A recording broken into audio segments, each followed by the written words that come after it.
The Pukpuk Treaty, a turning point in Australia-PNG relations. On the 6th of October 2025, Australia and Papua New Guinea, PNG, formally signed the Pukpuk Treaty, a mutual defense pact that commits both nations to assist one another in the event of an armed attack.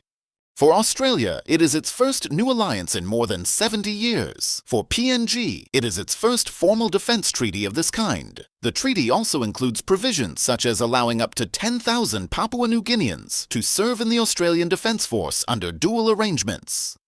The name Pukpuk, meaning crocodile in Tokpisin, is used symbolically to reflect strength and guardianship. Key obligations include that an armed attack on either country in the Pacific would be considered dangerous to both, and both must act together to meet the common danger in accordance with their constitutional processes.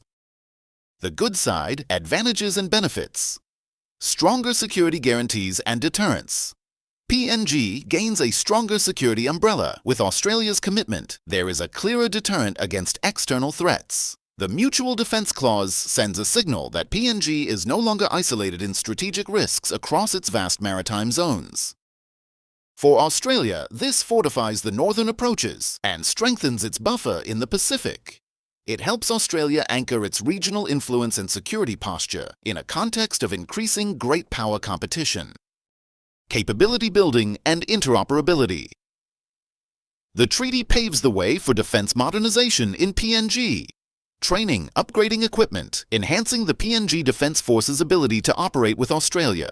Shared operations, logistics, and perhaps joint exercises can boost PNG's readiness to respond to internal security threats, border protection, maritime patrols, disaster relief, etc. People-to-people and institutional links. The provision for up to 10,000 Papua New Guineans to serve in the Australian Defence Force under dual arrangements provides career opportunities. It also could improve professionalization and transfer of skills. It strengthens bilateral institutions, trust, and long-term cooperation beyond just the military sphere.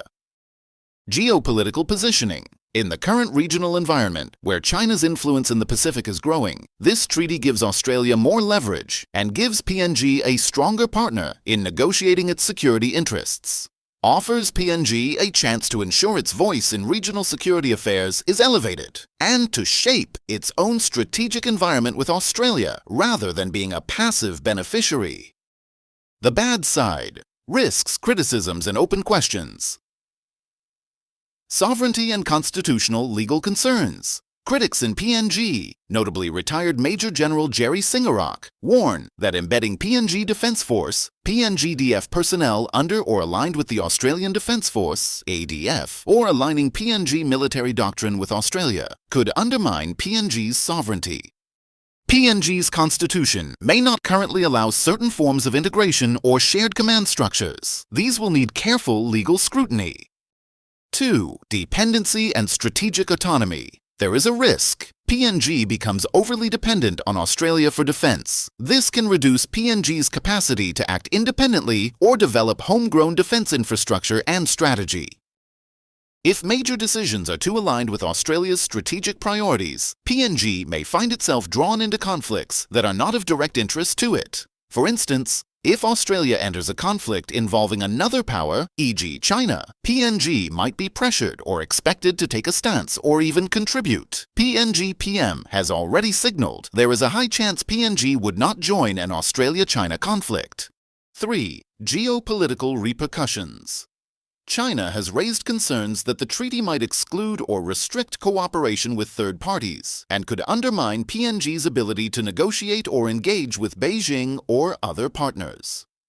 The treaty could contribute to regional tension, especially if it is seen by China or others as part of a bloc strategy. That might lead to countermeasures, economic, diplomatic, or otherwise, which could affect PNG's existing investments and relationships.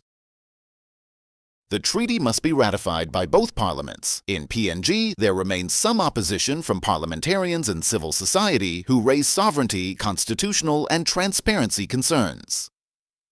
Operational details are still vague in some respects. For example, the level of integration, command structures, rules of engagement, how disputes are handled, how meet the common danger is defined, etc.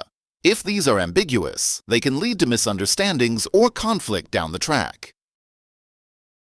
Overall, in my view, the Pukpuk Treaty represents a powerful opportunity for PNG and Australia, but its success depends heavily on how well the risks are managed. If properly ratified, with clear legal frameworks, transparency, strong oversight, and genuine respect for PNG's independent decision-making, it can strengthen PNG's defense capabilities, deter external interference, and enhance regional stability.